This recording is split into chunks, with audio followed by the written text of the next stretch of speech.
उद्धव जी ने दिया धोखा, पवार साहब ने किया डबल गेम, देवेंद्र फडणवीस ने बताई 2019 के टूट फूट की कहानी। नमस्कार, मैं हूं अंजना और आप देख रहे हैं आजाद भारत समाचार। आइए शुरुआत करते हैं आज की खास खबर से। महाराष्ट्र में अजीत पवार के एनडीए में शामिल होने के बाद से एनसीपी को बड़ा झटका लगा है। इसके बाद से दोनों तरफ से बयानबाजी भी देखी जा रही है। महाराष्ट्र के डिप्टी सीएम देवेंद्र फडणवीस ने 2019 में सरकार बनाने को लेकर कई बड़े खुलासे किए हैं। फडणवीस ने एएनआई को दिए एक इंटरव्यू में उद्धव ठाकरे, अजीत पवार और शरद पवार को लेकर कई बड़े बयान दिए हैं। उन्होंने कहा कि धोखा तो उद्धव जी ने दिया है। उन्होंने कांग्रेस और एनसीपी से बातचीत की, लेकिन अगर डबल गेम का सवाल है तो वो पवार जी ने किया है। देवेंद्र फडणवीस ने किया खुलासा।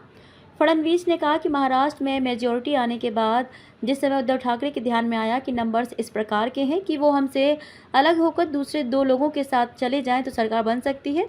10 सीट अगर हमारी ज़्यादा होती तो उद्धव ठाकरे ये नहीं करते, क्योंकि नंबर्स ऐसे आए थे जहां से वो अलग होकर सरकार बना सकते थे। इसी के चलते उन्होंने कांग्रेस और एनसीपी से बातचीत शुरू की। देवेंद्र फडणवीस ने बताया कि उद्धव ठाकरे हमारा फ़ोन भी नहीं उठा रहे थे, हमसे बातचीत करने को भी तैयार नहीं थे। हमने ये समझ लिया कि वो सीएम बनना चाहते हैं। ऐसे समय में हमें रिटेलिएट भी करना होता है। एनसीपी की ओर से कुछ लोगों ने हमसे बातचीत की। उन्होंने कहा कि ये 3 दलों की जो बातचीत चल रही है, हमको लगता नहीं है कि ऐसी सरकारें चलेंगी। हमें लगता है कि बीजेपी और हमें साथ में आना चाहिए। हम एक मजबूत और स्टेबल सरकार महाराष्ट्र में दे पाएंगे।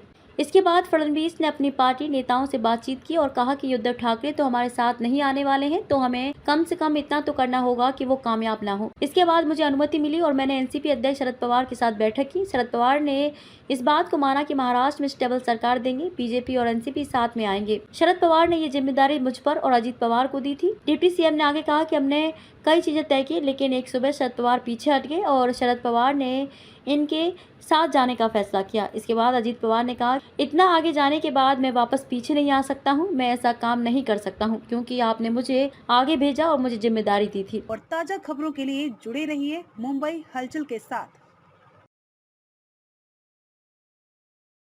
खबरों में अब तक के लिए बस इतना ही। फिर होगी आपसे मुलाकात ऐसी एक खास खबर के साथ। तब तक के लिए नमस्कार और देखते रहिए आजाद भारत समाचार।